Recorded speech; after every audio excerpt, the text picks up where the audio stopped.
করো তাদেরই ভজন করো। ভজন মানে সেবা। যে যত দেবা সে তত পাবা। একটা সংস্কৃত শ্লোক আছে না, পিতা স্বর্গ পিতা ধর্ম পিতা হি পরমং তপ পিতরি পিতিমা পণ্যে প্রিয়ন্ত স্বর্গ দেবতা। কি বলবো, সবার ঠাই মা বাবার চাইতে বড় জগতে কেউ নাই নাই নাই। বললেন হরিচাঁদ গোসাই, কথা ধরো তোমরা জ্যান্ত ভগবান পিতা মাতার চরণ পূজা করো। আচ্ছা আমার কাছে বলুন দেখি, এখনো পর্যন্ত অন্য কোনো ভগবান এ কথা বলেছে নাকি যে আমাকে পূজা করা লাগবে না, বাবা মাকে পূজা করো? বলে নাই। সবাই বলেছে কথা নাও, আমার চরণে শরণ নাও, মনে আছে ভাবো সর্ব পাপ হইতে তোমাদের মুক্ত করে দেব। অনেকে আছে মাকে ভাত দেয় না, বাবাকে খেতে দেয় না, মা বাবা ভিক্ষা করে খায়, আর ওইদিকে গুরুদেব দীক্ষা নিয়ে তার পা ধুয়ে জল খায়, আছে না? হ্যাঁ, অনেকে আবার তো দীক্ষা নিয়ে সন্ন্যাস নিয়ে চলে যায়। যদি জিজ্ঞেস করে তোমার নাম কি, বলে শ্রী শ্রী, ওটা পূর্বাশ্রম। ওই শ্রী শ্রী 108, 9, 10 আনন্দ ফানন্দ ব্রহ্মচারী ফেরি দিয়ে বেড়ায়। তাহলে আমি বলি সবার ঠাই মা বাবার অনেকে হাতের জল পর্যন্ত খায় না, দেখতে পাই। তারা রান্না করে খায়, তারা ঠাকুর করেছে মানা। এই ঘৃণা বিদ্বেষের ধর্ম দিয়ে জগতের কল্যাণ হতে পারে না। অনেকে করে বর্ণনা, অদীক্ষিত হাতের জল পুকুরের প্রস্রাবের সমান, ও সমস্ত খেয়েও না। দাঁড়ায় বলি সভা বলি, যারা এই কথা বলে তাদের আমি কুকুর বলি। হাতের জল পুকুরের প্রস্রাব সমান হয়? হ্যাঁ, তাহলে কি বলবো সবার কাছে? এই যে এত কিছু কুসংস্কার, এত ব্যভিচার, সবকিছু করে পরিহার পুত পবিত্র মতুয়া ধর্ম দিয়ে গেছে। যাই যেখানে কোনো ভেদাভেদ, কুসংস্কার, ব্যভিচার, ঘৃণা বিদ্বেষের কোনো জায়গা নাই, যেখানে আত্মমুক্তির কোনো জায়গা নাই। কি বলবো, সবার ধারে সবাইকে নিয়ে যাতে ভালো থাকতে পারে গেছেন সেই ব্যবস্থা করে। এই জন্য বলছে সত্য প্রেম পবিত্রতা মেনে চলবে তিনটি কথা। ঠাকুরের যেই 12টা চিন্তা করেন সুধীজন, রক্ষা করতে পারে যদি কোনো জন, আমার কাছে বলুন দেখি তার ভিতরে আর কোনো আভিলতা থাকে নাকি? থাকে না কদাচন। বলছে সত্যবাদী জিতেন্দ্রীয় হইবে যেই, না থাকুক তার ক্রিয়াকর্ম হরিতুল্য সেই। তাহলে কি বলবো, সবার ধারে পিতা মাতা সবার উপরে। বাবা তো সন্তানের জন্য সমস্ত কর্তব্য কর্ম করে। এই জগতে সন্তান যখন জন্ম নেয়, কেমন করে বড় হবে, লেখাপড়া করে প্রতিষ্ঠিত হবে, বাবা সবসময় চিন্তা করে। আর মা হচ্ছে সবার উপরে। আমি বলি সবার ঠাই মায়ের উপরে জগতে আর কেউ নাই। এই জন্য একটা গান লিখেছে এক বড় বিখ্যাত, বিশ্ববিখ্যাত একজন কবি, আমি উত্তম হয়ে বলছি, নকুল বিশ্বাস। তিনি কি বলছেন? ওই যে মা কালী মা, ওই যে মা দুর্গা মা, সরস্বতী মনসা লক্ষ্মী সবাই মোদের মা, ওই সকল মাকে এক করিলেও হয় না কবু মায়ের তুলনা।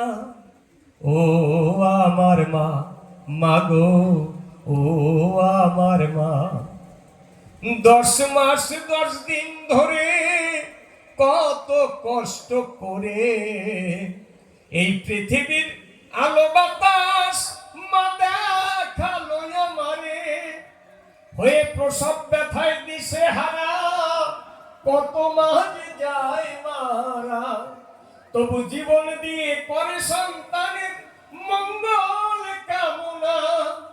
ওই সকল মাকে এক করিলেও হয় না কবু মায়ের তুলনা। ও আমার মা, মাগো ও আমার মা। তাহলে মায়ের তুলনা জগতে নাই, আমরা দেখতে পেলাম সবাই। তাহলে মা হচ্ছে সবার উপরে, এতদিন কেউ বলেনি এত পরিষ্কার করে। তাহলে প্রথম প্রশ্নের হলো সমাধান। এইবার ডাক দিয়ে কয়, গুরুচাঁদ ঠাকুর এমন কি করেছে যাতে পতিত পাবন হয়, জাতির জনক হয়? আপনারা জানেন সর্বজন, তবুও বলার একটু প্রয়োজন। গুরুচাঁদ ঠাকুর হলেন যিনি এই জাতির জন্য কি কাজ করেছিলেন তিনি। হরিচাঁদ ঠাকুর ধর্মের ভিতরে কুসংস্কার ব্যভিচার তাড়িয়ে দিয়ে পুত মানব ধর্ম গিয়েছিলেন দিয়ে। ডাক দিয়ে বলেছিলেন গুরুচাঁদ ঠাকুরের ঠাই, বাবা আমি তো ধর্ম মুক্ত, কলুষ মুক্ত করে দিয়ে গেলাম, পুত পবিত্র মতুয়া ধর্ম দিয়ে গেলাম, তুমি শিক্ষা দীক্ষা প্রচার করবে এটা আমি চাই। এই যে প্রাতিষ্ঠানিক শিক্ষা, অর্থাৎ অক্ষর জ্ঞান না হলে পরে সে কি মানুষের মতন মানুষ হতে পারে। শিক্ষা জাতির মেরুদণ্ড। এতদিন যত ভণ্ড, আমি বলি সবার ঠাই, তারা কৌশল করে আমাদের কোন প্রকারে লেখাপড়া শিখতে দিতে চায় নাই নাই নাই। লেখা আছে শাস্ত্রের ভিতরে যে শূদ্র সে শুধু যেন ওই তিন জাতির সেবা করে। তিন জাতি মানে ব্রাহ্মণ, ক্ষত্রিয় আর বৈশ্য শূদ্র। কথা নেবেন, গীতা পড়ে দেখবেন, গীতার অষ্টদশ অধ্যায় 41, 42, 43 শ্লোক। সেখানে কে কি করবে? ব্রাহ্মণের 9টা গুণ, ক্ষত্রিয়ের 6টা গুণ, বৈশ্যের 3টে গুণ আর শূদ্রের 1টা গুণ। তা হচ্ছে তো 3 বর্ণের পদসেবা করা, এছাড়া কোনো গুণ নাই। আমি বলি সবার ঠাই, এই জন্য শূদ্র শ্রেণীর মানুষ যারা কোনোদিন টোলে পড়ার সুযোগ পায় নাই। আগে আমাদের এই হিন্দু সনাতন কি ছিল? টোল ছিল, টোল। আর মুসলমানের ছিল মক্তব, মানে মাদ্রাসা শিক্ষা।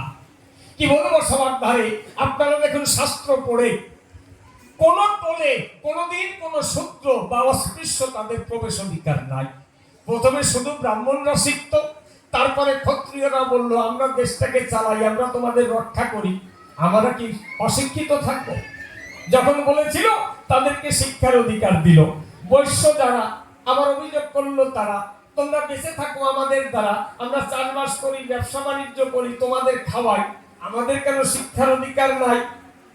তাদের অধিকার দিয়েছিল। কিন্তু শূদ্র, তাদের কোনো জায়গায় অধিকার নাই। তাদের অস্ত্র ধারণের অধিকার নাই, ধনের অধিকার নাই, শিক্ষার অধিকার নাই, আত্মরক্ষার জন্য অস্ত্র ধারণ করবার পর্যন্ত অধিকার নাই।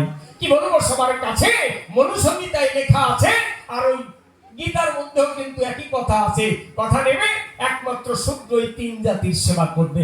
আপনারা ওই শ্লোকগুলি একটু পড়ে দেখবেন সবাই। তাহলে এই জাতির জন্য কেউ কোনো কাজ করে নাই। হরিচাঁদ ঠাকুর হলেন তিনি, গুরুচাঁদ ঠাকুরকে দায়িত্ব দিয়েছিলেন তিনি। কথা নেবে, এই জাতিকে লেখাপড়া শিখিয়ে মানুষের মতন মানুষ করে দেবে। মনে করো ধারণা, লেখাপড়া না জানলে কোনো কালে মাথা উঁচু করে তারা দাঁড়াতে পারে না না না। গুরুচাঁদ ঠাকুর নিজে বলেছেন, মোর পিতা হরিচাঁদ বলে গেছে মোরে, স্বজাতিরে বিদ্যা শিক্ষা দিতে ঘরে ঘরে। তাহলে তিনি কি করেছিলেন? বাঁচি কিংবা মরি তাতে কোনো দুঃখ নাই, গ্রামে গ্রামে পাঠশালা করে যেতে চাই। তাহলে এই যে গ্রামে গ্রামে যতদিন বেঁচে থাকবো, এই গ্রামে গ্রামে পাঠশালা তৈরি করে যাতে আমাদের ঘরের ছেলেমেয়েরা লেখাপড়া শিখতে পারে তার ব্যবস্থা করে যাব। এই কাজ থেকে আমাকে কেউ ফিরাতে পারবে না মহাশয়।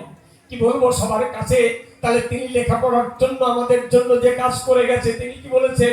ছেলে মেয়ে দেবে শিক্ষা, দরকার হলে করবে ভিক্ষা, খাও বা না খাও তাতে কোনো দুঃখ নাই, ছেলে মেয়ে শিক্ষা দাও, এই আমি চাই। আজ পর্যন্ত পৃথিবীর কেউ এরকম কথা সবার জন্য বলে নাই নাই নাই। কোন শাস্ত্রে তুমি দেখাতে পারবে না যে শাস্ত্রে বলেছে সবাইকে লেখাপড়া শেখাও, কেউ যেন অশিক্ষিত থাকে না। আছে? কিন্তু গুরুচাঁদ চরিত পড়ে রাখো, সেখানে পাবে। কি বলবো সবার ধারে। তাই গুরুচাঁদ ঠাকুর সারা জীবন ধরে সবচেয়ে বড় শিক্ষা আন্দোলন করে, মানব অধিকারের আন্দোলন করে, রাজনীতির আন্দোলন করে। মনে করুন ধারণা, রাজনীতি মানে এই যে নোংরা রাজনীতি চলছে, এ রাজনীতি না। একজন মানুষকে আরেকজন মানুষ খুন করে দেয় শুধু একটু স্বার্থের জন্য মহাশয়। আমি বলি সবার ঠাই, আমার হরিচাঁদ গুরুচাঁদ অনেক আন্দোলন করেছিলেন, অনেক আন্দোলনে সফলতা এসেছিল, কিন্তু এক ফোঁটা রক্তপাত হয় নাই। কারোর সাথে কোনোদিন যুদ্ধ করেন নাই, লড়াই করেছে, জ্ঞানের লড়াই করেছে, আদর্শের লড়াই করেছে, আন্দোলন করেছে। আন্দোলনের মধ্যে দিয়ে আমাদের অধিকার ছিনিয়ে এনে আজকে আমাদের মানুষ করে দিয়ে গেছে। তিনি কি বলেছেন? জাতিবিদ্যা জাতিমান, জাতি মোর ভগবান, জাতি ছাড়া অন্য কিছু নাই, জাতির উন্নতির লাগি সবে হও সর্বত্যাগী, মনে মনে চিন্তা করো তাই। তিনি ভগবান মনে করতেন জাতিকে। এই জাতি যদি উন্নত হয়, সেই দিন আমার উন্নতি হবে এই দুনিয়ায়। মনে করুন ধারণা, জাতি পিছনে পড়ে থাকবে, তারা দুঃখ ভোগ করবে, আর আমি একা একা বসে সোনার থালায় খাবো, এটাকে মনুষ্যত্ব বলে না, এটাকে উন্নয়ন বলে না। তাই তিনি সবার জন্য কর্ম করেছিলেন এই দুনিয়ায়। একদিন মিট সাহেব গুরুচাঁদ ঠাকুর ডেকেছিলেন সন্ধ্যাবেলায়, অনেক রাত হয়ে গেল। মিট সাহেব সেদিন ওরাকান্দি ঠাকুর বাড়িতে ছিল। কি বলবো সবার ধারে রাত 1টা-2টোর সময় মিট সাহেব বাইরে বেরিয়ে দেখতে পারেন গুরুচাঁদ ঠাকুর পাইচারি করছেন। মিট সাহেব ডাক দিয়ে কয়, ঠাকুর মশাই আপনি ঘুমাবেন না? বলছো তুমি ভালো কথা বলছো বাবা, একটু তুমি আমার সঙ্গে সাহেব এসো। পূব দিকে নিয়ে গেছে, নিয়ে ডাক দিয়ে বলছে দেখো তো কোথাও কিছু দেখা যাচ্ছে? বলছে না, সব তো অন্ধকার, ঝিঝি পোকা ডাকছে, আর কিছু নাই। পশ্চিম দিকে নিয়ে গেছে, দেখো তো কিছু আছে? দেখে নাই, ওই একই অবস্থা। দক্ষিণ দিকে, উত্তর দিকে ওই ডেকে ডেকে যখন দেখায় ওই একই অবস্থা দেখতে পাই। বলছে না, চতুর্দিকে কোনো কিছু নাই। বলছে এইবার তোমাকে শুধাই, কি বলবো মিট তোমার কাছে, আমার জাতি দেখো সব ঘুমিয়ে আছে। কোনো দিকে একটা আলো বাতাস কোনো কিছু নাই। এরা সারাদিন গাধার মতন খাটনি করে ওই জমিদার জোয়ারদারের ঘরে, আর সন্ধ্যেবেলা এসে খেয়ে ঘুমিয়ে পড়ে। এদের কোনো চেতনা নাই। আমার কাছে বলো দেখি, আমার জাতি ঘুমিয়ে আছে, আমি ঘুমিয়ে থাকতে পারি নাকি? আমি তো ঘুমিয়ে থাকলে এ জাতি জাগবে না। আমি সেই দিন ঘুমাবো কোন দিন জানো? যেদিন আমার জাতি জেগে থাকবে, রাত জেগে তারা পরিকল্পনা করবে কেমন করে এই জাতির উন্নতি হয়, কেমন করে এই জাতি মাথা তুলে দাঁড়াতে পারে। বলিবি তোমার ধারে সেই দিন আমি ঘুমাবো, তা না হলে আমার চোখে ঘুম নাই। তাহলে জাতির তরে যে জেগে রয়, জাতির জন্য যে কর্ম করে, বলি আমি তোমার ধারে এরকম বান্ধব জগতে কেউ হতে পারে? মনে করুন ধারণা। তাই বাবা গুরুচাঁদের তুলনা এই জগতে মেলে না, না, না। তিনি বলছেন শক্তি না দেখিলে কেউ করে না সম্মান, শক্তি সঞ্চয়ে তাই হও যত্নবান। কি বলবো তোমার ধারে, শক্তি না দেখলে পরে কেউ কোনোদিন সম্মান করে। তাই বলছে দল নাই যার, বল নাই তার। কথা নাও, তোমরা দলবদ্ধ হও, তোমরা দলবদ্ধ হয়ে একসঙ্গে চলো, একই কথা বলো। একটুখানি দেখো ভেবে, তোমরা যখন সঙ্গবদ্ধ হবে তোমাদের সামনে দিয়ে সমস্ত বিপদ কেটে যাবে। মনে করুন ধারণা। আর ছিন্ন ভিন্ন অবস্থায় থাকলে ব্যাঙও চাঠি মেরে যাবে, তোমরা কিছু করতে পারবে না। এই যে সঙ্গবদ্ধ, দল নাই যার, বল নাই তার। কি বলবো, সবার ধারে জাতিকে ডাক দিয়ে বলেছিল কথা নাও, তোমরা শিক্ষা নাও ঘরে ঘরে। বিদ্যা যদি পাও কাহারে ডরাও, ডাক্তারে চাও ভিক্ষা। রাজশক্তি পাবে বেদনা ঘুচিবে, কালে হবে সে পরীক্ষা। এই জন্য তিনি বলেছেন না, যে জাতির রাজা নাই সে জাতির তাজা নাই। তাহলে রাজনীতি শিখতে বলেছে। রাজা যদি হতে চাও ধরো রাজবেশ, বেশ অনুযায়ী আসে ভাবের আবেশ। কথা ধরো, তোমরা লেখাপড়া শিক্ষা করো, রাজনীতি শিক্ষা করো। এরা যে কূটনীতি করে সেগুলো গ্রহণ করো।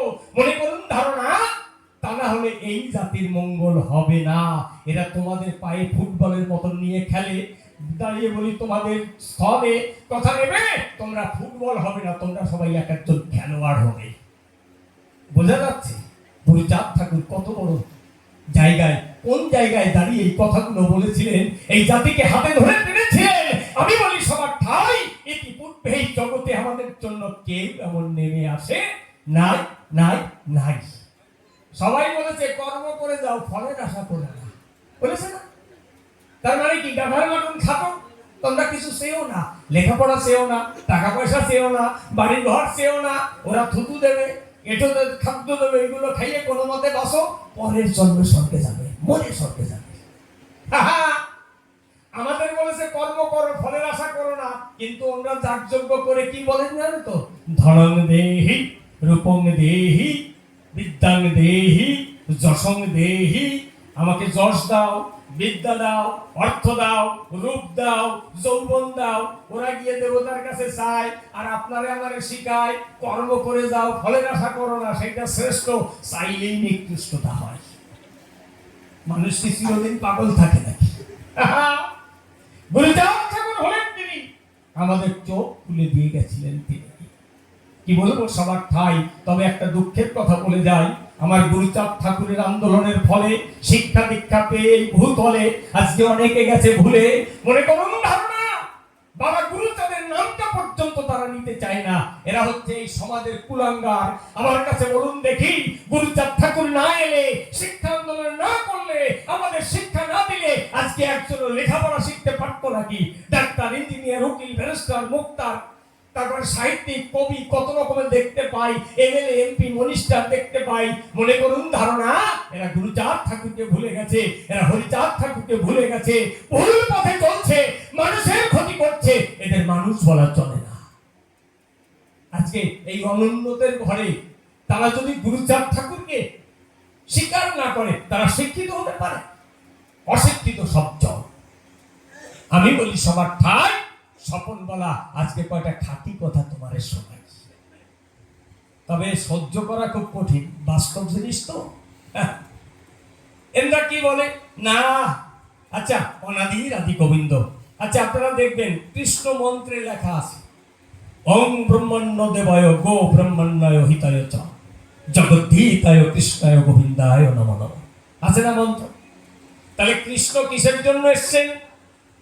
তিনি গরু আর ব্রাহ্মণের হিত করতে এসেছেন। কি বলবো, সবার ঠাই এ জগতে আর যত মানুষ আছে, যত জীব আছে, কারোর হিতের জন্য আসে নাই। তাহলে আমার কাছে বলুন দেখি, যে খালি ব্রাহ্মণ আর গরুর হিত করতে এসেছে, আপনার আমার পুজো করে কোনো লাভ আছে নাকি? আর ওই যে দেব দেবতা প্রশ্ন করলো না, পুজো দাও না কেন, কি কথা?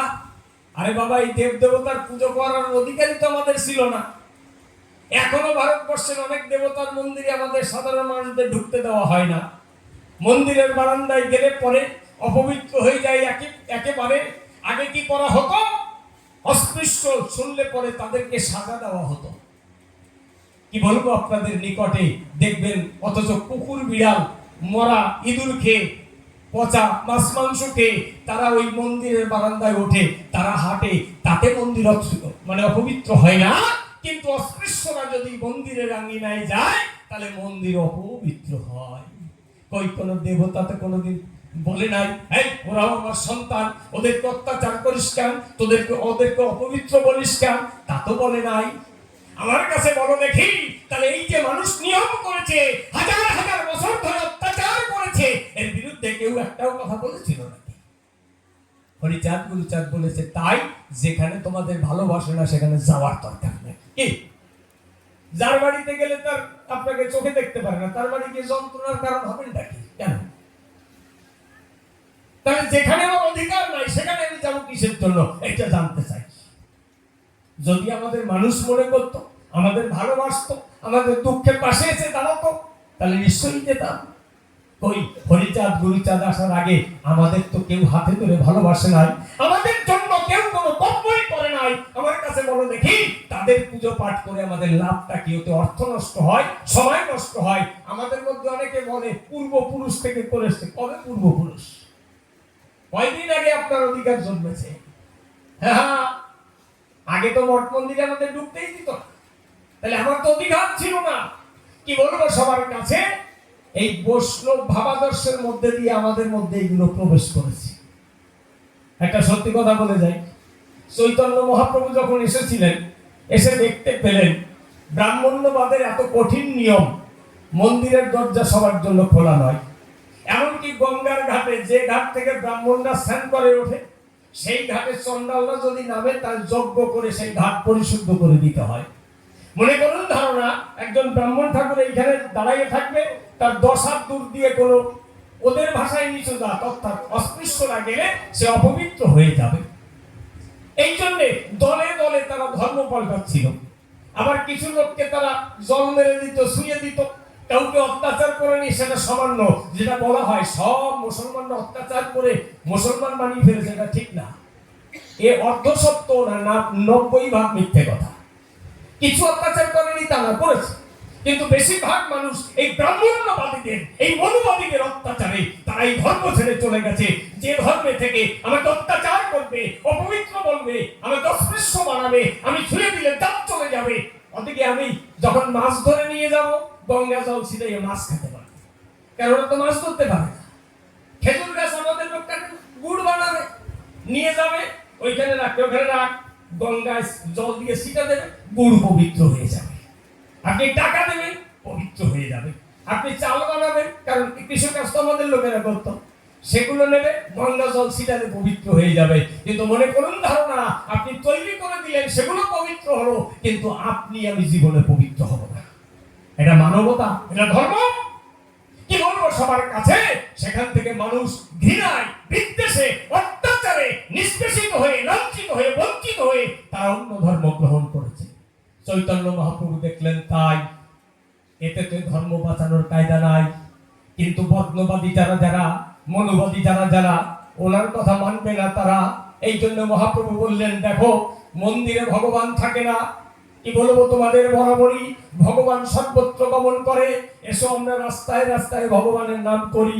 তাই হরি নাম দিয়ে ওই আমাদের অস্পৃশ্যদের কতগুলো জাতিকে নিয়ে নবদ্বীপের রাস্তায় রাস্তায় তিনি হরিনাম করেছিল। অর্থাৎ ভক্তি আন্দোলন ইতিহাসের পাতায় যাকে বলা হলো। কিন্তু আমি বলি সবার ঠাই চৈতন্য মহাপ্রভু রাত্রে গিয়ে শিবাসাঙ্গিনায় যখন নাম কীর্তন করতেন, সেখানে কিন্তু ওই যাদের রাস্তায় নিয়ে কীর্তন করতেন তাদের প্রবেশ অধিকার নাই। শাস্ত্র পড়ে দেখেন, অমিয় নিমাই চরিত, চৈতন্য ভাগবত, চৈতন্য চরিতামৃত, চৈতন্য করচা, চৈতন্য চন্দ্রোদয় নাটক, কি বলবো সবার ধারে যারা চৈতন্যের উপরে কলম ধরেছে চরে পড়ে দেখুন লেখা আছে তার ভিতরে। আমি বলি সবার ঠাই চৈতন্য মহাপ্রভু টোল খুলেছিলেন, স্কুল খুলেছিলেন, সেখানে শুধু ব্রাহ্মণরা পড়াশোনা করেছিলেন, অব্রাহ্মণরা কেউ সেই স্কুলে যেতে পারেন না। তাহলে আমাদের জন্য তারা কি করেছে? মহাপ্রভু আমাদের মন্দিরে না রাস্তায় রাস্তায় নাম কীর্তন দেওয়ার অধিকার দিয়েছেন। আর উনি চলে যাওয়ার পরে ওরা ভাবলো তার জন্য মহাপ্রভুর উপরে অত্যাচার করেছিলেন। কাজীর কাছে গিয়ে ব্রাহ্মণরা রিপোর্ট করেছিলেন যে চৈতন্য আমাদের ধর্মটা শেষ করে দিচ্ছে। কিন্তু কাজী কিন্তু মহাপ্রভুর কাছে হার মেনেছিল, তার কাছে বস্ত্রতা স্বীকার করেছিল। তাহলে মহাপ্রভু চলে যাওয়ার পরে এরা চিন্তা করে, এরা যখন নাম নিয়ে ঘুরে বেড়ায় তাহলে দীক্ষা দিয়ে ট্যাক্স দেওয়া যায়। এই যে গুরুদেবরা টাকা নেয় না, এই জন্য এরা কানে মন্ত্র দিত। আবার এই জাতির নবদের, পণ্ডদের, মুচিদের, মেথরদের, কাপালিদের, বৈশ্যদের, এই মানে সদগোপ থেকে শুরু করে এই যে 36টা জাতি আলাদা আলাদা গুরু ছিল। আপনাদের আছে জানা, ব্রাহ্মণ ছাড়া মন্ত্র দিলে সে মন্ত্র শুদ্ধ হয় না, এইটাই ওদের ঘোষণা। আপনারা দেখুন সবাই হরিচাঁদ ঠাকুরের বাবা গুরু ব্রাহ্মণ। তৎকালীন দিনে যত পাগল ছিল আমাদের মধ্যে যারা যারা দীক্ষা নিয়েছিল সবাই ব্রাহ্মণ। ব্রাহ্মণ ছাড়া একজন গুরুও নাই। হরিচাঁদ ঠাকুর হলেন তিনি, এর বিরুদ্ধে লড়লেন তিনি, তিনি করলেন বর্ণনা, এই গুরুবাদ আমাদের মধ্যে থাকবে না। তিনি বলছেন কোথায় ব্রাহ্মণ দেখো, কোথায় বৈষ্ণব, অর্থলোভে স্বার্থবাদী যত ভণ্ড সব তোমাদের করি মানা। এ ব্রাহ্মণ আর বৈষ্ণব এরা ওই সব ব্রাহ্মণ্যবাদী, এরা মানবতাবাদী হতে পারে না। কথা নাও, এদের থেকে বাইরে যাও, কথা ধরো, তোমরা হরিনাম করো, কিন্তু পরিণামে এদের পায়ে আত্মসমর্পণ করবে না কেউ, পরিষ্কার জানায়। কারণ কি, এটা শুধু আমরা বলছি না, রবীন্দ্রনাথ কবিতায় লিখেছে না, এই মহামানবের সাগর তীরে হেতায় আর্য, হেতায় অনার্য, হেতায় হিন্দু মুসলমান, এসো এসো খ্রিস্টান, এসো এসো আজ তুমি ইংরাজ, এসো এসো খ্রিস্টান, এসো হে পতিত, এসো এসো হে পতিত না, এসো হে ব্রাহ্মণ সূচি করিমন ধরো হাত সবাকার, এসো হে পতিত করো অপনীত সব অপমান ভার, মার অভিষেকে এসো হে তরা, মঙ্গল ঘর হয়নি যে ভরা, সবার পরশে পবিত্র করা তীর্থ নিরে এই মহাভারতের মহামানবের সাগর তীরে। আছে না? তিনি বলছেন ব্রাহ্মণদের তোমার মন সূচি করে সবার হাত ধরো, তোমাদের মন হচ্ছে অপবিত্র। কি বলবো, সবার ধারে যে মনের ভিতর দিয়ে মানুষকে হিংসা করে, মানুষকে ঘৃণা করার মন্ত্র লিখতে পারে, সে মন কোনোদিন পবিত্র নয়। তাই তোমাদের জন্য আজকে আমাদের ঘটছে পরাজয়। কথা ধরো, তোমরা সবাই নিজের মনটাকে পবিত্র করে সকলের হাত ধরো। কিন্তু কয়জন শোনে কার কথা? কি বলবো তোমার কাছে, আমার গুরুচাঁদ ঠাকুর এই জগৎকে পবিত্র করে গেছে, জাতির জাগরণ ঘটিয়েছে। আমি বলি তোমার ঠাই এই জাতির লেখা পড়া, আত্মমর্যাদা, আজকে মাথা উঁচু করে বাঁচা, সব জায়গায় সমস্ত অধিকার পাওয়া, গুরুচাঁদ হরিচাঁদ ছাড়ার কেউ আমাদের জন্য করে নাই নাই নাই। এইবার বলো, তাকে জাতির জনক বলবো না, তাকে শিক্ষাবাদ বলবো না, তাকে বাবা বলবো না, পতিত পাবন বলবো না, কি বলবো? আমরা কম বলি, তিনি যে মানুষ ছিলেন। আমি বলি তোমার ঠাই আমরা তার মূল্যায়ন এখনো করতে পারি নাই। এই জন্য যা বলি কম বলি, তার কাছে সবকিছু ছোট হয়ে যায়। কি বলবো তোমার ধারে, যদি হরিচাঁদ গুরুচাঁদ জন্ম না নিতেন ভারতের ভিতরে, বিশ্বের উন্নত দেশে যদি জন্ম হতো, সারা পৃথিবীর সর্বশ্রেষ্ঠ মহামানব হতো, সর্বশ্রেষ্ঠ ভগবান হতো। আমি বলি বর্ণনা এই পোড়া দেশে জন্ম নিয়েছে, তাই হিংসার শিকার হয়েছে। অনেক বর্ণবাদী ঐতিহাসিকরা আমার হরিচাঁদ গুরুচাঁদের নামটাও লিখতে চায় না, কিন্তু আগুন ছাই চাপা দিয়ে কয়দিন দেখা যায়? একদিন না একদিন প্রকাশ হয়ে যাবে সত্য। সে নিজের বলে বলিবার, সে নিজের শক্তিতে শক্তিমান। মনে করুন ধারণা, তাকে বেশি দিন চেপে রাখা যায় না। শেখর বন্দ্যোপাধ্যায় হলেন যিনি এই নবজাতির ইতিহাস লিখেছেন। তিনি পূর্ববঙ্গে, তিনি আমেরিকায় বিশ্ববিদ্যালয়ে পড়ান। পূর্ববঙ্গে গিয়ে 10 বছর ছিলেন। যশোর, খুলনা, ফরিদপুর, খুলনা, এই ঢাকা, ময়মনসিংহ দিয়ে সব জায়গায় ঘুরে ঘুরে দেখেছিলেন নমদের এত উন্নতি কি করে হলো। সারা ভারতবর্ষের ভিতরে যত অনুন্নত জাতি আছে সবার চাইতে নবশূদ্ররা উপরে। তাহলে কি হাওয়ায় উঠে আসলো? গবেষণা করে দেখতে পারলো তাই হরিচাঁদ গুরুচাঁদ এসেছিল বলে এরা আজকে বড় হয়েছে ভূতলে। এদের সমকক্ষ ভারতবর্ষে আর কেউ নাই। শেখর গঙ্গোপাধ্যায় লিখেছেন, তারপরে সবাই জানতে পেরেছেন। ইতিহাস পড়ে দেখেন। তাহলে যারা সঠিক তত্ত্ব জেনেছেন তারা বলেছেন, কিন্তু এই যে পাতি ঐতিহাসিক যারা যারা লেখে নাই তারা কেন? সব তো ব্রাহ্মণ কায়স্থ। এখানে 3টে আছে, কাবাব, বাউল, কায়স্থ, বদ্যি। এর কাবাব বলা হয়। কি বলবো, সবার ধারে তারা সবসময় সাধারণ মানুষকে ঘৃণা করে। আমি বলি সবার ঠাই তারা লেখে নাই নাই নাই। এই জন্যে নকুল বিষয়ের একটা গান লিখেছেন, যদি হয়ে তার ভক্ত বুকের তাজা রক্ত, যদি হয়ে তার ভক্ত বুকের তাজা রক্ত, ঢেলে দেয় শূদ্ররায় ওরা কান্দিতে কোনদিন, তবুও শোধ হবে না ঠাকুর গুরুচাঁদের ঋণ, তবুও শোধ হবে না ঠাকুর গুরুচাঁদের ঋণ। মুনির সংবিধানে শূদ্রের জন্য নিষেধ ছিল ভোগ বিলাস, অনন্তকাল থাকবে তারা ত্রিবর্ণের সেবা দাস। মুনির সংবিধানে শূদ্রের জন্য নিষেধ ছিল ভোগ বিলাস, অনন্তকাল থাকবে তারা ত্রিবর্ণের সেবা দাস। তিনি ছিঁড়ে ফেলে শাস্ত্রের এই ফাঁস, তিনি ছিঁড়ে ফেলে শাস্ত্রের এই ফাঁস, শূদ্রদের করলেন স্বাধীন, ও তাই কোনোদিনও শোধ হবে না ঠাকুর গুরুচাঁদের ঋণ। অর্থাৎ আগে মনুসংহিতার ভিতরে লেখা আছে, শূদ্র যদি বেদ পাঠ করে তাহলে তার এই জিহ্বা কেটে দাও, যদি দর্শন করে তার চোখের ঢালা উপড়ে দাও, যদি কানে শ্রবণ করে কানে সীসা গরম করে গলিয়ে কানে ঢেলে দাও, যাতে সারা জীবন বধির হয়ে যায়। মানে চোখে যাতে না দেখে, কথা যাতে বলতে না পারে, কানে যাতে না শোনে। আর শূদ্র যদি ব্রাহ্মণের সহিত এক আসনে উপবেশন করিবার ইচ্ছা প্রকাশ করে, রাজা তাহার পাছা কাটিয়া গরম লৌহ মানে পাছায় ছাকা দিয়ে বনবাসে দিবে। তার মানে কি, আপনি যদি মনে করেন ব্রাহ্মণ আর আমি এক জায়গায় বসবো, তাহলে রাজা কি করবে? আপনার পাছা কেটে দেবে, কেটে দিয়ে লোহার শিক আগুনে পোড়াইয়ে তাই দিয়ে ছাকা দিয়ে দেবে, তারপরে বনবাসে যাবেন, যাতে বনবাসে গিয়েও আপনি ভোগেন, বসতে না পারেন, শুতে না পারেন, সুস্থ না থাকতে পারেন। এইগুলো শাস্ত্র। কি বলবো তোমার ঠাই, ওই তোমাদের এই সমস্ত চোখে পড়ে নাই, এর বিরুদ্ধে তো কেউ একটাও কথা বলো নাই, কোনোদিন তোমাদের মধ্যে চর্চা নাই। কি বলবো সবার ধারে, আর এর উপরে দাঁড়িয়ে মানুষকে এত অত্যাচার করে, আর এই পুরোহিতরা ভালো সংসারে, হ্যাঁ, লেখাপড়া শিখেছে আমার। যাক, তাহলে গুরুচাঁদ ঠাকুর পতিত পাবন কিসে হলো এটাও বলা হলো। আর অনেক আছে, এক গুরুচাঁদ নিয়ে 1 মাস বললেও ভুল হবে না। এরপরে ডাক দিয়ে কয়, এই যে মতুয়ারা কেন ব্রাহ্মণ লাগে না বিবাহ শ্রদ্ধায়? লাগাবে কেন? চুল ফেলে না কেন? কয় বেদ মানে হচ্ছে বিদ ধাতু থেকে জ্ঞান। আচ্ছা আমার কাছে বলো দেখি, ওই বেদের জ্ঞান আর সাধারণ জ্ঞান এক নাকি? আপনারা ঋগ্বেদ পড়বেন, ওখানে পুরুষ সূক্তে লেখা আছে। কি লেখা আছে? বিরাট পুরুষের মুখ হইতে ব্রাহ্মণ, বাহু হইতে ক্ষত্রিয়, উরু হইতে বৈশ্য, আর পা থেকে শূদ্রের জন্ম হয়েছে।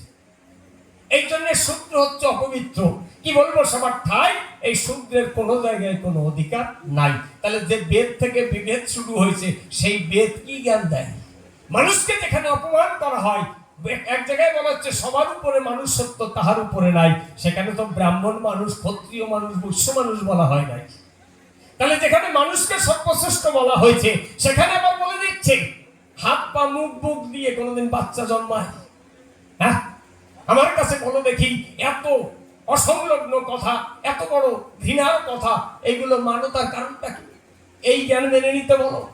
আমি বলি তোমার ঠাই এই জ্ঞানের ধার আমরা ধারি না, এই জ্ঞান আমার হরিচাঁদ গুরুচাঁদ দেন নাই। কি বলবো তোমার কাছে, সারা পৃথিবীর মানুষ যাতে ভালোবাসে সেই বার্তা দিয়ে গেছে। আমাদের মধ্যে কোনো জাতাজাতি নাই, এই জন্য পরিষ্কার করে তোমারে জানাই। আর বেদের জ্ঞান জানেন কি ওরা বলে? কি ওরা বলে আদর্শ মেনে চলবে। কি আদর্শ? ওই ভেদাভেদ আদর্শ, বর্ণ অনুসারে যদি কেউ কর্ম না করে তাহলে তার অধর্ম হয়। মনে করুন ধারণা আপনি শূদ্র হয়ে লেখাপড়া করবেন, অধর্ম হয়ে যাবে। আপনার জাতির বাইরে গিয়ে তো আপনি কোনো কাজ করতে পারবেন না। এই হচ্ছে ওদের সাধনা। ওরা বলে সদাচার। সদাচার মানে কি? সৎ কথা বলো, সৎ পথে চলো তা নয়, যাতে ওই সমস্ত কুসংস্কার মেনে নিয়ে চলে সংসারে সেই কথা রক্ষা করে, তার এই সদাচারী পায়। আচ্ছা আমার কাছে বলুন দেখি, এই সদাচার মেনে মানুষের কল্যাণ হয় না? কোনোদিন সম্ভব নয়। যা আর কথায় কথায় নয়, বেশি কথা বললে পরে ও বলে চুল ফেলে না কেন? চুল ফেলা তো ভালো। আচ্ছা চুল ফেলে কেন?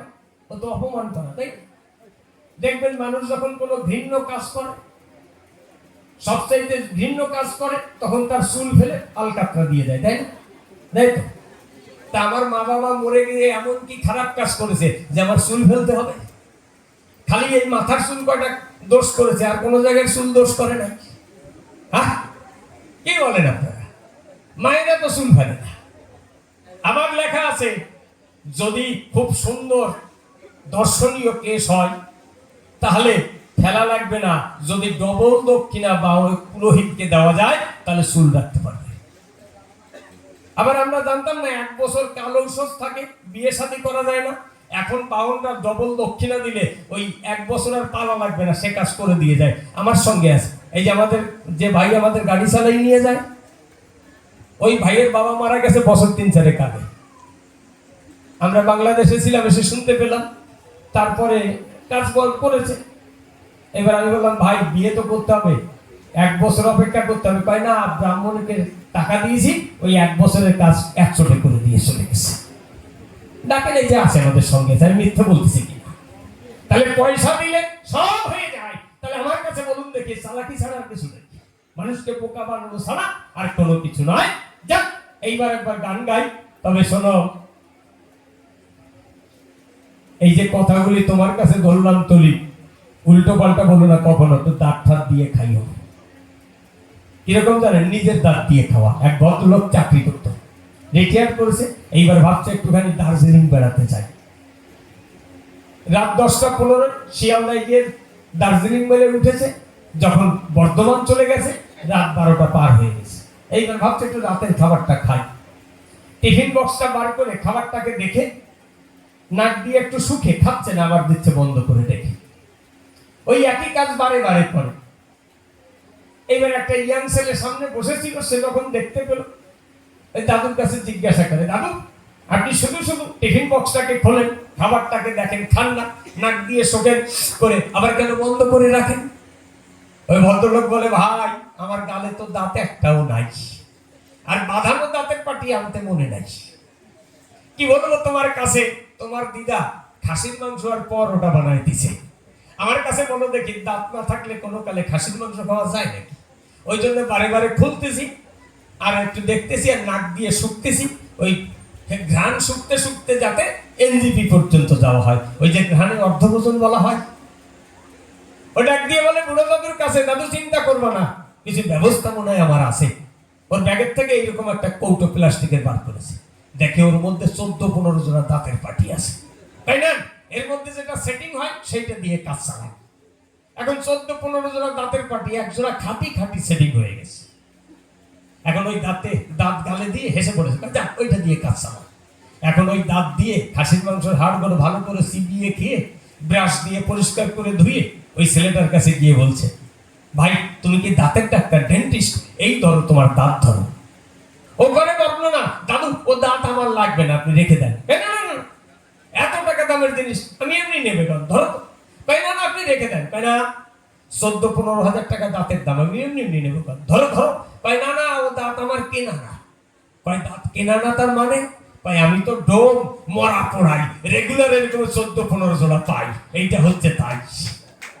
তা তোমারেও জানাই, যদি এরকম মরার দাঁত দিয়ে খাও তাহলে টেস্ট পাবা না, ওই পচা পচা কুয়ো কুয়ো গন্ধ খাবে। আর যদি নিজের অরিজিনাল দাঁত দিয়ে খাও তাহলে অরিজিনাল টেস্ট পাবে। তার মানে আমি যে কথাগুলি তোমার কাছে ধরলাম তুলি, এর মধ্যে যদি প্রবেশ করতে পারো, অন্তর্নিহিত মূল সত্য যদি আহরণ করতে পারো, তাহলে তোমার চিন্তা চেতনা পাল্টে যাবে। নইলে ওই ভুলের রাস্তায় সারা জীবন তোমার দৌড়ে মরতে হবে। ও যদি বলে না কারণ বাবা মার দাঁত নেবে বা সন্তানরা তাই মেনে নেয়, আরে মা বাবার দাঁত নেবে কেন? কত ওই মালিক ছাড়া হ্যাঁ ওয়ারিশ ছাড়া আছে না, বডি থাকে না, যার ওয়ারিশ পাওয়া যায় না, বিয়ে ওয়ারিশ বলা হয়, ওই সেইগুলো দাঁত কিডনি হার্ট যা থাকে সব নিয়ে নেয়। কি বাবা ঠিক না? যাক এইবার গান গাই, গানের মধ্যে দিয়ে আরো কথা বলতে চাই।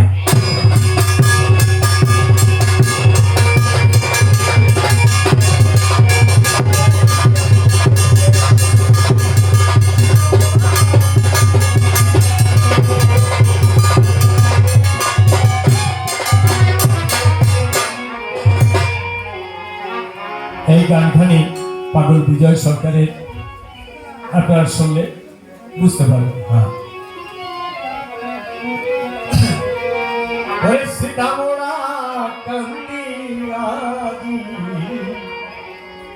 নবযুগে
দেখেন, আমি একটু ক্ষমা চেয়ে নিচ্ছি, কদিন পরপর গান আর এই ঝড় বৃষ্টি গলা ধরে গেছে, এই জন্য মাঝে মধ্যে সুর স্লিপ করছে, স্কেলে খাচ্ছে না, কোথাও আটকে যাচ্ছে, শুনতে অসুবিধা হচ্ছে, এই জন্য ক্ষমা চেয়ে নিই।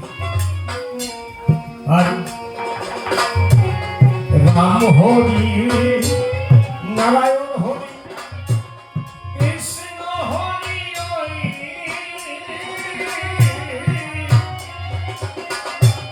আমার আসল হরি করি, রাম হরি নারায়ণ হরি কৃষ্ণ হরি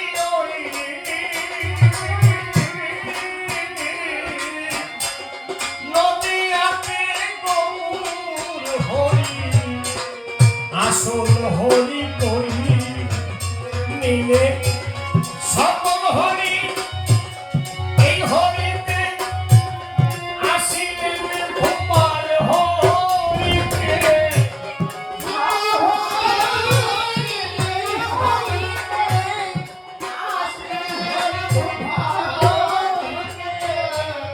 করিতে অর্থ করিতে বয়ে যায় সেই সুর লবণ লবণ।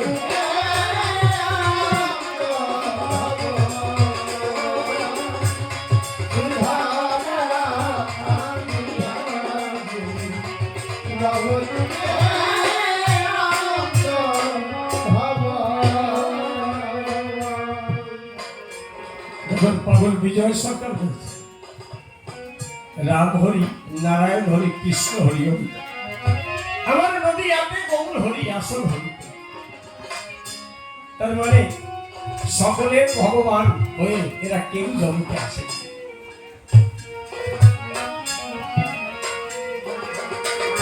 এই জন্য বলছেন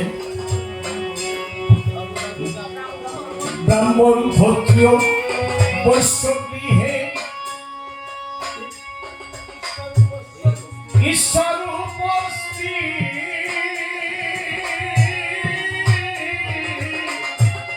দিনহীন পতিত জনে সে ধনে বঞ্চিত। ব্রাহ্মণ ক্ষত্রিয় বৈশ্য শূদ্র বৈশ্যগৃহে ঈশ্বর উপস্থিত,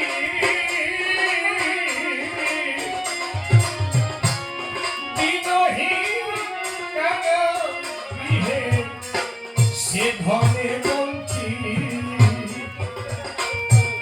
পণ্ডিত যে নাহি তরে কেন পতিত পাবন বলব তরে।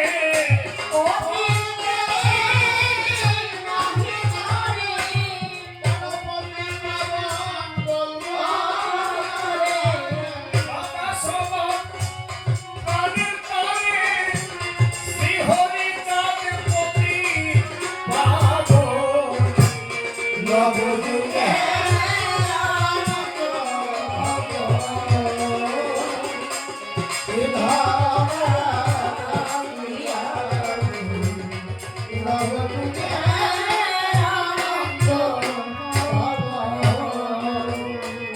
দেখুন, রামচন্দ্র রাজা ছিলেন, ওই তিনি তো সবার জন্য বিদ্যালয় খোলেননি, কোথাও বলেননি সবাইকে তোমরা শিক্ষা দীক্ষা দাও।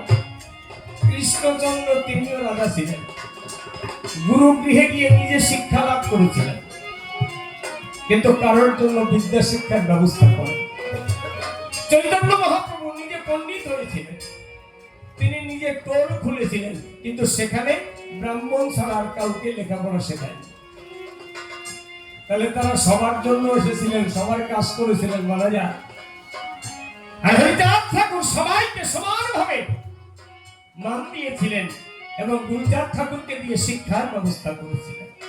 তাই বলছে, ধর্মরাজ্যে জাত কুলবান গৌরবের বিচার,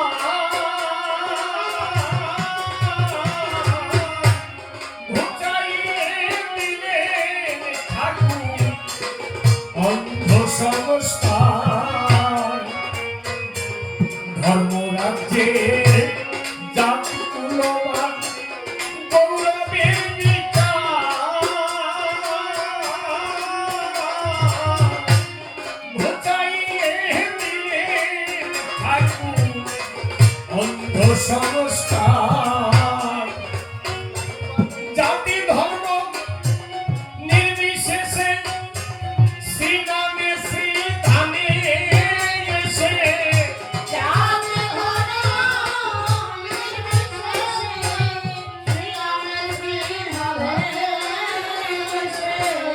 মহোৎসবে পরিবেশে মহাপ্রসাদ করেন গ্রহণ।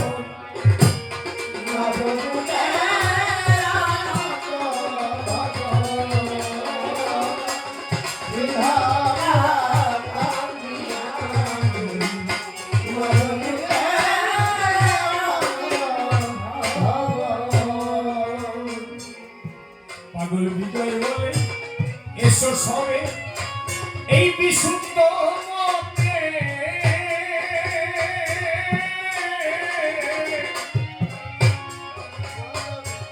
মহাজন দেখাইল চলো সেই পথে।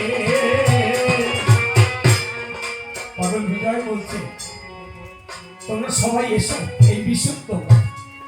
তার মানে কি, যেখানে হিংসা বিদ্বেষ শূন্য, একমাত্র সকলের জন্য খোলা দ্বার, এ দ্বার আর কোথাও পাবে না।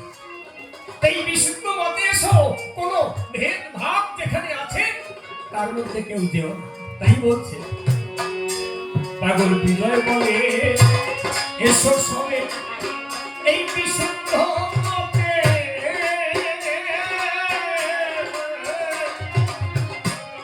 মহাজন দেখাইলে দিল চলো সেই পথে এই মহাজন সাধক বৃন্দ দেখাইল চলার ছন্দ।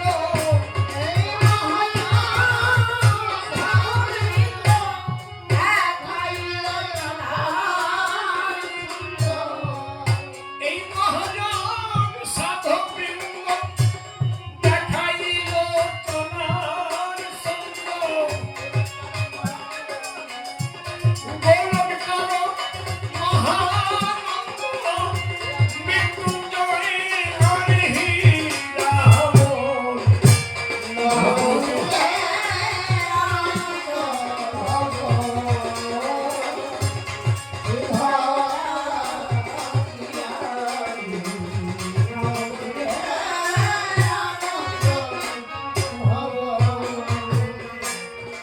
আর দুই একটি কথাই আমি বলবো সবার ঠাই। বসে বসে শ্রবণ করি আপনারা সবাই। বলে গেছে সবার মনে করিলেন শ্রবণ। দীক্ষা শিক্ষা বতুয়া মতে নাই কিসের কারণ। আবার এক জায়গায় বলছে অদীক্ষিত না করিবে তীর্থ পর্যটন। মুক্তি শূন্য নাহি ওই সাধন ভজন। এক জায়গায় বলছে দীক্ষা লাগবে না, আরেক জায়গায় বলছে কি অদীক্ষিত তীর্থ পর্যটন করবে না। এর মানে তুমি বুঝতে পারো কথাটা কি বলছে। অদীক্ষিত না করিবে তীর্থ পর্যটন, মুক্তি স্পৃহা শূন্য নাই সাধন ভজন। তার মানে যারা দীক্ষা শিক্ষা নিয়ে তীর্থ পর্যটন করে মুক্তি থাকে তাদের ভিতরে, বাসনা থাকে তাদের ভিতরে, কিন্তু মতুয়া ধর্ম চাওয়া পাওয়ার বাইরে ওই সবার ধারে। সবারই মঙ্গলের জন্য তারা কর্ম করে, বিনিময়ে তারা চায় না কিছু, সর্ব নাহি চায়। জীবন ভর থাকে শুধু জগতের সেবায়। অর্থাৎ তাদের আত্মস্বার্থ থাকে না। নিষ্কাম অভিমানী বলি তোমার ধারে, হেতু শূন্য জগতে তারা কর্ম কিন্তু করে। সাধন বদন সিদ্ধি লাভ তাদের কিন্তু নাই, এই জন্যে কথার মানে বুঝতে পারো না। অর্থাৎ কি এই যে মতুয়ারা আপনারা সাধনা করেন নাকি? আমরা গোলকে যাবো মনে করেন কি বলছে? হরিবলা মতুয়া ভক্তি অকমরা তন্ত্র মন্ত্র নাহি মানে ব্রজ উপাসনা। এই ব্রজ উপাসনা কেন বলছে?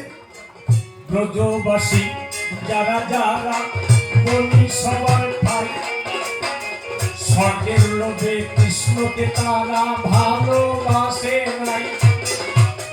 মরার পরে গোলকে যাবে করিবে বর্ণনা, তাদের কিন্তু ছিল না সেই যে ভাবনা। তারা দীক্ষা শিক্ষা নেয়নি বটে বলি সবার ধারে, শুধু ভালোবেসে ছিল কৃষ্ণ নটবরে। ভালোবেসে স্বামী রূপে আবার যে করে, সারা জীবন কৃষ্ণের অপেক্ষায় ছিল যে সংসারে। আপনারা দেখুন বৃন্দাবনের গোপীদের কোন গুরু নাই, আছে? মালা জপ করেছে, নাম কীর্তন করেছে, কিছু করে শুধু মন প্রাণ দিয়ে কৃষ্ণকে ভালোবেসেছে বলি সবার ঠাই। এছাড়া কামনা বাসনা তাদের ভিতর নাই, সেইভাবে এই মতুয়ার ভিতরে করিতে বর্ণনা। তবে বিচারকে কোনদিন আমরা স্বীকৃত দেই না। ওই ভাবটা অর্থাৎ দীক্ষা শিক্ষা লাগবে না, কিন্তু মতুয়াদের মধ্যে কি বলছে? পরশতী পরপতি কবুনা স্পর্শিবে, তুমি না ডাকিলি হরি তোমাকে ডাকি। সত্যবাদী জিতেন্দ্রিয় হইবে যেই, না থাকুক তার ক্রিয়া কর্ম হরি তুল্য সেই। তাহলে এটা বুঝেন তো? আমার সকল বালা বুঝবে কিনা আমি জানি, কিন্তু আপনারা বুঝলেই আমার হবে।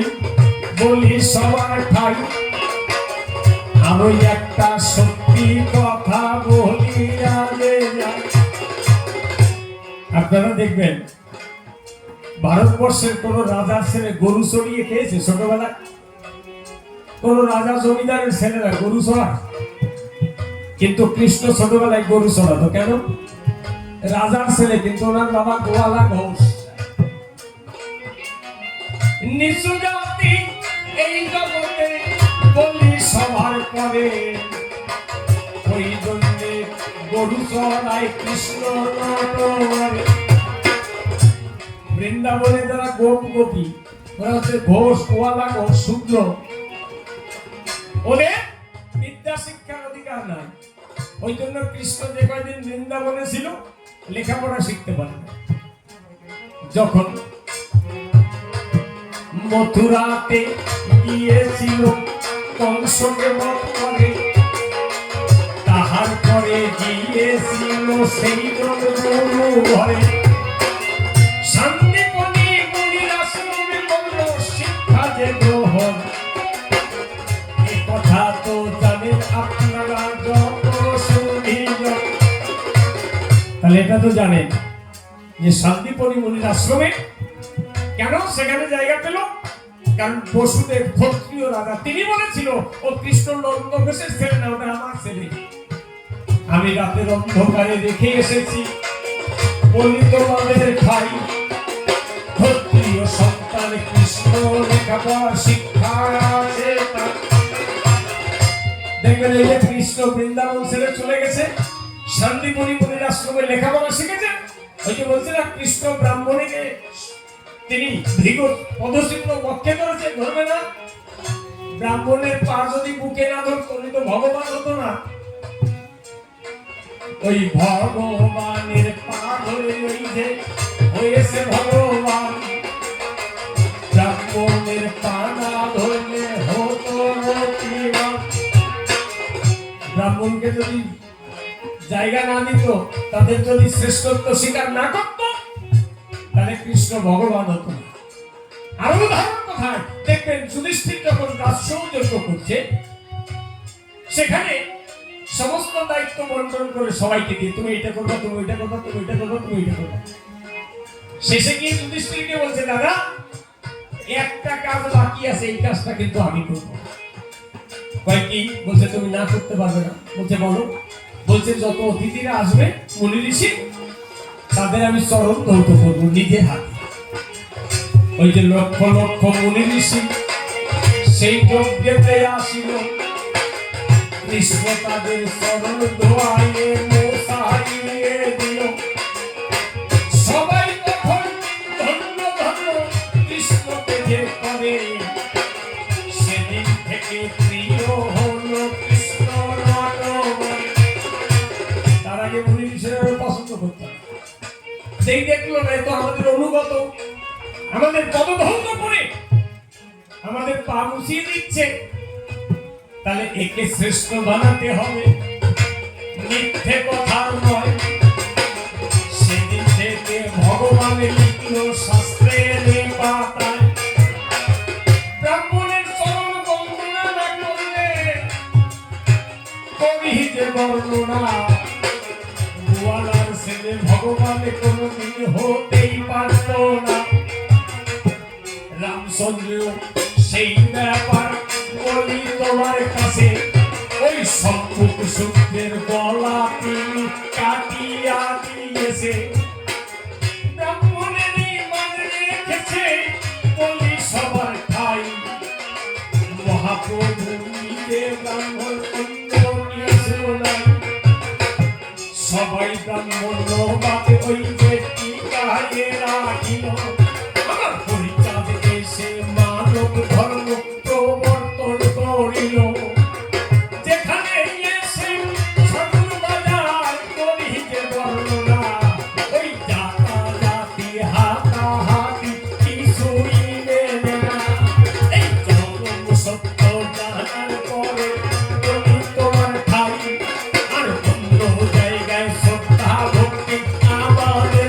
নাই জগৎ সূত্র হরি গুরু চাঁদ করি যে বর্ণনা ইহা কেন স্বপন বাবা তুমি যে মোদনা। আচ্ছা আর কিছু জবাব বাকি আছে? ও অজলম পরশনে বাবা মনে রাখিস, এই যে অজলম পরশনের ব্যাপার আমার কথা নেবে জমকলি খন্ড একটু পড়িয়া দেখিলে, ওটা কিন্তু মতুয়ার কথা নয় ভাগবতের কথা। তারক গোসাই ওইখানে লিখে দিয়েছেন তা দেখবেন ওই যে অধর্মের সাথে পরীক্ষিতের কথা হয়, সেখান থেকে বৈষ্ণব ধর্ম এলো দুনিয়ায়। ওই ভক্তের নামে অভক্ত হবে বিধবা নিয়ে ধরে ব্যভিচার যে তারা জানি এই জায়গাতে করে, সেইখানেতে লেখা আছে বলি তোমার খাই মতুয়ার কথা ও জায়গা না তোমায় বলে যাই। আমি একটু ভালো করে তুমি যে করবে তবে তাহার তত্ত্ব তুমি বুঝিয়া যে যাবে। দেখেন যাহা খাদ্য যা খাওয়া যায়, আমরা যা খাই এই খাওয়া খাইয়ে এটা দোষ ওটা খারাপ এটা কবে থেকে হয়েছে? আচ্ছা যখন প্রথম মানুষ সৃষ্টি হয়েছিল আদিম মানুষ ছিল আদিম যুগ, তখন তো সবাই কাঁচা মাছ মাংস খেত। বলি সবার খাই চাষবাস কোনো কিছু শুরু তো হয় নাই, সবাই বলে পূর্বজন্মরা বলি সবার ধারে ওই সমস্ত খেয়ে বেঁচে আসে চলাচলে। আমাদেরই পূর্বজন তারা বলি সবার খাই, আসলে কেহ আমিষ নিরামিষ ছিল না রে ভাই। বলেন সেই আদিম যুগে কেউ নিরামিষাশী ছিল? হ্যাঁ, তারা তো গাছের ফলও খেত, মাছ মাংস খেত, কাঁচা খেত। তারপরে যখন আগুন জ্বালানো শিখলো পোড়াইয়ে খেত, আস্তে আস্তে ঘর বানানো শিখলো, কাপড় বানানো শেখে, তারপরে চাষ এলো বলি সবার বাকি। এই চাষবাস শুরু হয়েছে মাত্র ৫-৭,০০০ বছর আগে, এর আগে ছিল না। খাদ্য খাবার পর্যাপ্ত পরিমাণ বলিয়ে সবাই উদ্বৃত্ত চাষের পরে ঘরে ঘরে হয়। এখন কয়জনে সেবনে সাত্বিক আহার করিতে বর্ণনা, শিক্ষিত মানুষে সব বিচার করে না। যার যা সহ্য হবে বলি সবার ভাই, খেয়ে যদি এই জগতে হজম করতে পারে তাতে তাহার মঙ্গল হবে বলি সবার খাই, আর হজম না করতে পারলে তাতে উপকারও নাই। বাবা সাত্বিক আহারের মধ্যে তো দুধ পড়ে, তো অনেকে দুধও খায় না, অম্বল হয়। অনেকের জল খেলে অম্বল হয়, তার মানে ওগুলো আমিষ না। যারা শক্তিশালী মহাবলী করিতে বর্ণনা, কোনো কিছু তাদের ক্ষতি করতে পারে না। খাদ্য খাবার খেলে তাহা পাকস্থলীতে যায়, হজম হয়ে মলমূত্র হয়ে বাহিরেতে যায়। এই জন্য একটা কথা বলি সভ্য সবার ভাই, এই সমস্তের মধ্যে কিন্তু ওসব কিছু নয়, তবে নেশা দ্রব্য ক্ষতি করে বলি সবার ভাই। এই জন্য সেই জিনিসটা মানা বটে করে, খাদ্য খাবার এই জগতে নেশার দ্রব্য নয়, যাহা থেকে বেঁচে থাকে এই না দুনিয়ায়। এই জন্য তোমার কাছে করে যাইয়ে মানা, পুজোর ভিত্তি পুজোর ধারে চাপাইয়ে দেবে না। যুক্তি সহকারে কথা বললে ভালো লাগে বলে, পরিষ্কারে বলে গেলাম সত্য সবারে, যে কহিতে কষ্ট আমায় করেছিল না, ধরে ধরে সবাই করে দিলাম সমাধান। একটারও জবাব